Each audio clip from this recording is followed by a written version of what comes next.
I am back with another Tuesday weekly Steam sale. That is 30 games, all under 15 bucks. As a reminder, these are not full game reviews, but rather games that I have played, which I'm going to give you my positives and negatives to help you make a more informed decision on whether or not you want to buy one of these games during the sale. Welcome back, everyone. I am the 4am gaming historian. I got 45 years of gaming experience. Every opinion earned is from actual playtime on these games. And if you're ready, let's do this. Ace Combat 7 at $9.59. Pulling high G turns through storm clouds while locking onto enemy jets is one of the most cinematic feelings in gaming. And the weather is actually going to fight you. Lightning is going to short your radar. Ice is going to stall your wings.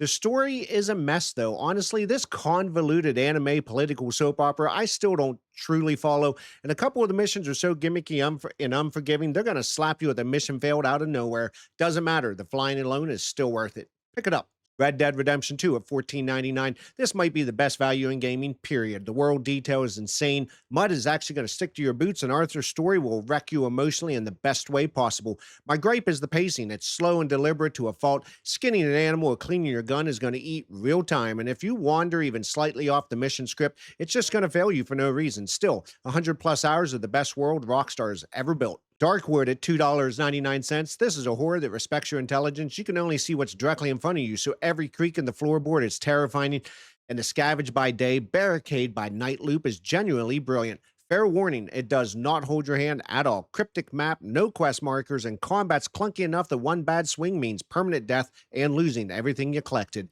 If you want horror that actually earns its scares, this is it. Pick it up. Stray at $14.99. Playing a cat wandering a neon-soaked robot city is just wonderfully unique. The little touches, the scratching, nuzzling up to a friendly droid are pretty genius. Only real knock is the platforming's more rigid than you'd expect. You can't just jump anywhere. It's all button prompt ledges, so exploration is going to feel a bit on rails. It's also short, no real replay value once you're done. Still, a perfectly paced 6-hour game.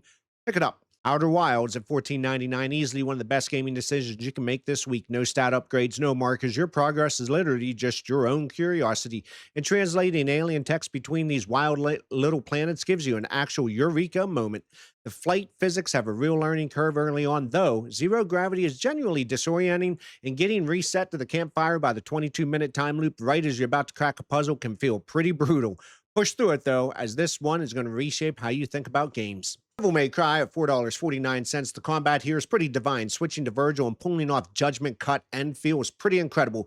The style rank system rewards you for being creative instead of just mashing buttons. The back half of the campaign is going to get visually repetitive, as you're going to be running through a lot of generic red and gray flesh tunnels, and if you're not chasing high scores, the story mode itself is pretty short and linear. Combat's flawless, though, enough to carry the game all the way through, and pick it up. Tales of Iron at $2.99. And let me tell you, landing a parry into a bloody finisher on a giant frog captain just feels incredible. My complaint in the game is the structure leans way too hard on a mandatory bounty quests, constantly dragging you back to fight recycled enemies just to afford your castle rebuild. And the dodge rolls a little stiff, so a mistimed dodge against a big attack can end you pretty fast in this game. Shadow of the Tomb Raider Definitive Edition at $5.99. You're going to get the base game plus all 7 DLC tombs here, and the puzzle tombs are honestly the best in the whole modern trilogy. Jungle Stealth is a blast too. The pacing is going to be a bit disjointed though once you hit a certain part of the game, as it's going to grind to a halt for hours of side quest busy work, and Laura's writing is going to get frustrating. Her self-centered choices keep causing damage to the culture she's supposedly protecting. Still, worth it for the tombs alone, and pick it up. Neon White at $9.99. The core idea here is pretty genius. Your weapons are cards you can shoot or discard to trigger a movement ability, an air dash, or a double jump, and shaving milliseconds off a level to chase a gold medal is pure flow state. If you're not into visual novels, though, the between mission dialogue is aggressively cheesy, hyper edgy 2000 anime stuff, and clicking through it to get back to the gameplay will simply test your nerves. The platforming's flawless enough to justify sitting through it, though. Pick it up. Double Dragon Gaiden, $6.24. Great couch co-op pickup. Combat's punchy. The tag team swap between characters is pretty brilliant. And choosing your own district order so remaining zones scale up difficulty is a smart roguelike design. Honestly, though, the traditionalists might not love it. The shop upgrade RNG can sink a run, though, no fault of your own. And the modern art trades away a lot of that gritty 80s arcade edge. Still, a blast with a second player. Pick it up. Planet Zoo Deluxe Edition, $2.74. The Animal AI is a masterclass in gaming. Watching wolves form real pack dynamics is pretty beautiful, and the piece-by-piece building tools let you make genuinely jaw-dropping parks. I did find the UI to be a huge mess, though clunky and overwhelming, and pathfinding bugs is still going to get your staff stuck on terrain or ignore starving animals. At this price, though, it's still one of the best builder games on Steam. Pick it up. Sable at $6.24. This is pure comfort game. No enemies, no fall damage, no clock, just a gorgeous desert and a soundtrack from Japanese breakfast that's going to stick with you.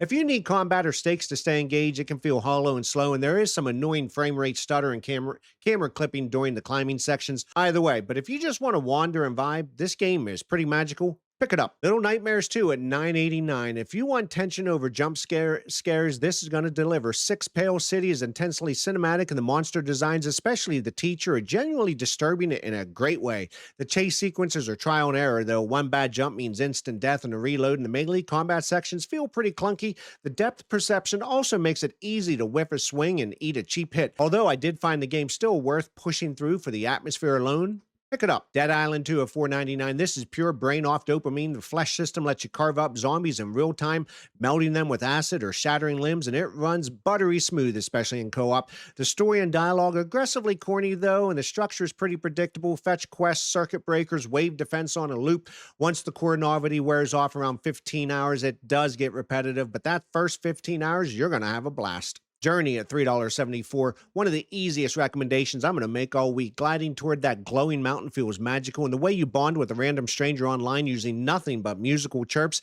is genuinely beautiful. It is short, under 2 hours, and once you've experienced the metaphor once, there's not a huge reason to replay it beyond soaking in that soundtrack again. Still, everyone should at least play this once. Pick it up. We do have Digimon World next order at $9.59. If you love virtual pet optimization, this is a goldmine. Training two Digimon at once and watching them digivolve into legends is pretty addictive, and the shout command combat feels great once you build real synergy. Here's the brutal part, though. Your Digimon actually die of old age after you've spent 10 hours perfecting them, and watching your mega-level monster revert to a weak egg forces a demoralizing regrind. Environments are also pretty dated with some annoying invisible walls. Either way, pick it up. Contraband Police at $11.69. This blends Papers, Please style inspection tension with first-person driving and shootouts and finding narcotics stitched into upholstery while deciding whether to enforce a corrupt regime or aid the rebels. A genuinely great hook. The driving is going to feel clunky and floaty when you're chasing smugglers, and the gunplay AI is pretty basic, mostly wave defense ambushes. Look, once you finish the story, there's not much reason to go back, but the loop, while it lasts, is pretty unique, and I had a blast. Tiny Tina's Wonderlands, $11.99. The dual class system here shakes up the whole Borderlands formula. Mixing spell shot casting with Clawbringer companions makes for genuinely chaotic builds, and Andy Samberg's performance carries a lot of the humor. Late game does grind the same chaos chamber encounters over and over, hunting for loot, and the little board game overworld gets tedious pretty fast with constant random battles. If you're already a Borderlands fan, though, this is going to be an easy yes. Pick it up. Teenage Mutant Ninja Turtles Splintered Fate at $7.49. Combat is fluid, fast, and punchy. Swapping between the four brothers and stacking random turtle powers into a late-run powerhouse does feel pretty great, solo or in co-op. It did launch mobile first, though, and you can tell the environments feel a bit flat and restricted on console and PC. Early progressions also grind through the same sewer biomes before the good upgrades are going to unlock. Still, a fun pickup for turtle fans. Pick it up. Gambit, the Cursed Crew at $9.99. Unfortunately, this was the developer's final release before they closed, and it is a genuine send-off. Commanding a ghostly ship crew of undead scoundrels and the soul memory quick save mechanic that lets you freely experiment with wild ability combos was pretty genius. My only real gripe is the backtracking. You reuse the same handful of island maps across multiple missions, so it does get a bit stale visually by the back half. Still, a fitting swan song for a great studio. Guardians of the Galaxy at $8.99. The character writing here is phenomenal. The banter between the Guardians is constant and genuinely funny. And triggering a huddle to blast an 80s rock anthem mid-fight is one of the best gaming moments I've had in many years. The actual gunplay is pretty generic and floaty, though, and late-game enemies will turn into bullet sponges that just require spamming the same old abilities. Play it for the story, not the combat. Pick it up. Watch Dogs 2 Deluxe Edition at $2.99 is an absolute steal. Marcus and the Dead Set crew are a blast, and the RC drone plus jumper combo lets you fully infiltrate a high-security building without ever setting foot inside. It is genuinely a reactive playground. There is a weird tonal disconnect, though. These fun loving hacker activists happily mow down cops with assault rifles when you let combat go loud, and the driving physics are pretty floaty and unresponsive in chases. At this price, though, it is a no brainer anyway. Pick it up. Nino Kuni, Wrath of the White Witch at 749. The Tokyo Philharmonic score is legitimately gorgeous, and the familiar creature collecting system paired with Oliver's quest to save his mother will stick with you for years. I did find the ally AI a real problem, though. Your party burns through MP on trash mobs or just ignores defense in boss fights, forcing you to babysit their menus constantly. Early pacing is also slow and handholdy, worth pushing through, though, for the story and the music.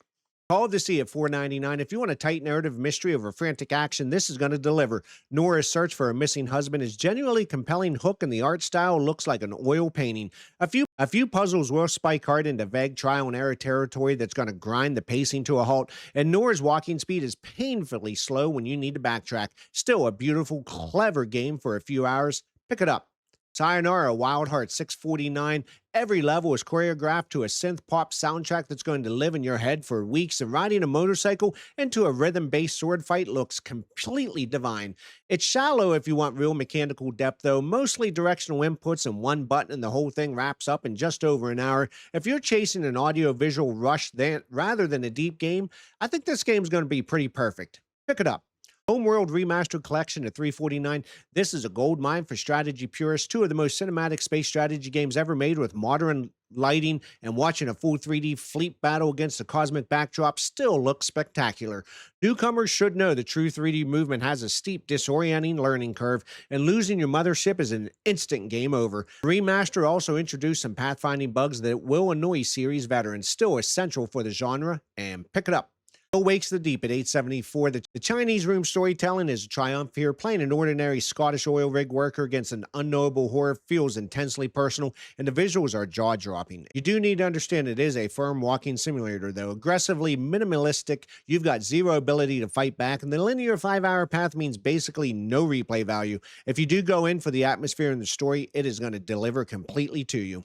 Naruto Shippuden, Ultimate Ninja Storm 4 at $4.99. If you want a pure spectacle and couch multiplayer, the leader swap combat is fast and accessible, and the story mode's boss fights are some of the best choreographed moments in gaming. It's shallow compared to the real technical fighter like Tekken, though. Online netcode is going to be pretty laggy, and a chunk of the story relies on static screenshots instead of animated cutscenes. Still a blast for anime fans and casual local play. Pick it up. Chorus at $2.49 is a hidden gem territory. The drift mechanic, sliding through space, instant 180s, teleporting behind enemy shields with rights makes combat feel like a smooth, high-speed dance. The character's constant brooding telepathic monologue can get pretentious and annoying fast, though, and the mission structure is going to lean on pretty generic open-world checklists and escort chores. The flight combat alone, though, will make it worth grabbing it at this price. Pick it up. Total War Warhammer 2 at $4.99. Since its content carries directly into Warhammer 3, this might be one of the best value plays in the whole strategy genre. High elves feel nothing like Skaven or lizard men riding dinosaurs, and watching dragons torch a legion of infantry will never get old. I do want to give a fair warning. The DLC monetization is notoriously aggressive. The learning curve is intimidating for newcomers, and late game turns can turn into an agonizing slow endurance match as the AI processes its turn. Worth it if you're ready to commit, though. Pick it up. We are at the end of the video. That is 30 games, every genre, every opinion earned. All the Steam links and prices are found down in the description. Which one is going straight to your library? Do me a favor, tell me down in the comments. And if this saved you any type of money, or maybe you found something new, hit like and subscribe. I am F5 Dad, gaming since 1980, up at 4 a.m. so you never overpay. And as always, click F5, reset, reload. I am F5 Dad, and I'll see you on the next video.